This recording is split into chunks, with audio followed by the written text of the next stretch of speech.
भारतीय किसान यूनियन की जानिब से आज मुल्की सतह पर यौमी वादा खिलाफी मनाया जा रहा है। यूनियन का इल्जाम है मरकज ने एमएसपी पर अपना वादा पूरा नहीं किया है।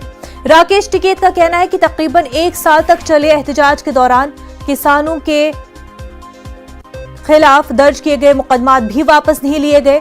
किसान यूनियन ने मजीद कहा कि लखीमपुर सान्हे के मुल्जिम आशीष मिश्रा के वालिद अजय मिश्रा को भी ओहदे से हटाया नहीं गया है, लिहाजा किसान हुकूमत की तरफ से किसानों के साथ वादा खिलाफी की मुखालफत में आज एहतजाज करेंगे। टिकैत ने यह भी वाजे किया है कि किसानों के एहतजाज का 5 रियासतों में होने वाले इंतखाबात से कोई लेना देना नहीं है। एमएसपी गारंटी कानून देश में बने, हर स्टेट उस पर चिट्ठी लिखे केंद्र सरकार को, उनके स्टेट में एमएसपी से नीचे पे फसलों खरीदना हो, आवारा पशु पे एक पूरा कानून बने जो फसलों को नुकसान करते हैं, बिजली के रेट कम हो। हरियाणा में 15 रुपये है बिजली का रेट, उत्तर प्रदेश में 175 है, तो बहुत अंतर है। ये रेट कम होना चाहिए।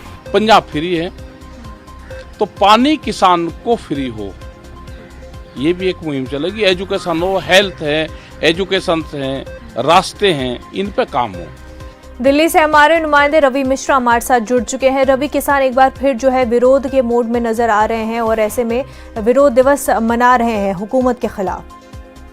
बिल्कुल देखिए, साफ तौर पर किसान नाराज मालूम नजर आ रहे हैं और जिस तरीके से किसानों ने आज जिस तरीके से आह्वान किया है कि आज विश्वासघात दिवस जो मनाया जा रहा है, तमाम जो राज्य हैं वहां से किसान एकजुट होंगे और तकरीबन जिले स्तर पर ये काफी प्रदर्शन किया जाएगा। तमाम जिलों में तकरीबन पूरे देश भर की बात करें तो तकरीबन 5 जिलों में ये प्रदर्शन का प्रभाव देखने को मिलेगा। जो किसान है वो नाराज हैं और जिस तरीके से जो वादे हुए थे सरकार द्वारा किए गए थे, उन वादों पर कहीं ना कहीं विफलता नजर आ रही है और किसान चाहते हैं जिस तरीके से जो किसानों पे आपराधिक मामले थे उनको वापस लिया जाए और जो की रकम थी वो जो मिलनी चाहिए थी, एमएसपी का जो वादा था उस पर अभी कहीं ना कहीं मंजूरी नजर नहीं आ रही है और ये नाराजगी कहीं ना कहीं एक बड़ा रूप दोबारा ले सकती है। इस तरीके से किसान के बड़े नेता इस तरीके से मंच पर आकर खुला ओपन ये बात कह रहे हैं कि नाराजगी है और दोबारा एक बार फिर से आंदोलन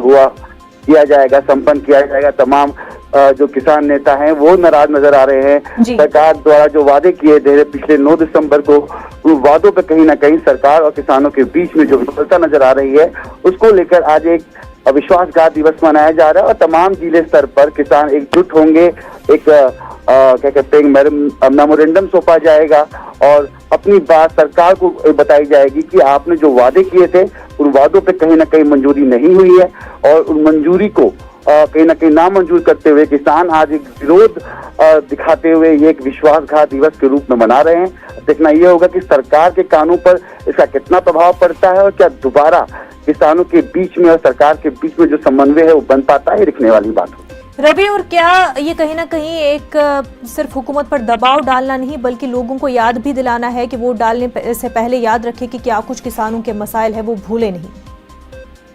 बिल्कुल, देखिए मतलब ये चुनाव का वक्त है और चुनाव के दौरान जो समाज के हर जाति वर्ग व्यक्ति विशेष का समावेश अब देखिए तो चुनाव में इसका प्रभाव पड़ता है और कहीं ना कहीं किसान भी इस समाज जुड़ा हुआ है और जो नाराज है तो कहीं ना कहीं इसका प्रभाव आप देखेंगे कि चुनाव पर भी देखने को मिलेगा और कहीं ना कहीं जो वोटिंग है वो इस आधार पर भी की जाएगी क्योंकि किसान का मुद्दा एक अहम मुद्दा है और चुनावों में ये काफी भुनाया भी जाता है। तो ऐसे में किसान कितने संतुष्ट हैं इसका भी प्रभाव पड़ेगा। सरकार की जिम्मेदारी है कि किसानों को संतुष्ट किया जाए, जो उनकी मांगे हैं वो पूरी की जाए, अन्यथा इसका असर चुनाव पर भी देखने को मिलेगा। बिल्कुल रवि, बेहद शुक्रिया तमाम तफसीलात के लिए।